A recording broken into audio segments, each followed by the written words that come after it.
వెళ్ళిపోతుంటే నా కభాలన కాళ్ళ మీద పడి ఒకే ఒక్క క్షణం మీతో మాట్లాడచ్చా అన్నాడు. నాకు అతని ముఖం చూసి అతను ఏదో చాలా ఉత్కంఠతో ఉన్నాడని ఏం కావాలన్నాను.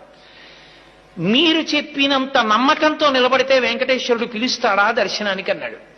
నేను హామీ, ఖచ్చితంగా పిలుస్తాడన్నాడు. నేను మీరు చెప్పినట్టు బతికి చూస్తానన్నాడు. అతను ఒక 6-7 నెలలు పరమ ధార్మికంగా చక్కటి జీవనం చేశాడు. అతనికి తెలిసిండి వెంకటాచలం కొండ మీదకి వచ్చాడు. అతను వచ్చినట్లు నాకు తెలియదు. అతను కొండ మీదకి వచ్చి నాకు ఫోన్ చేశాడు.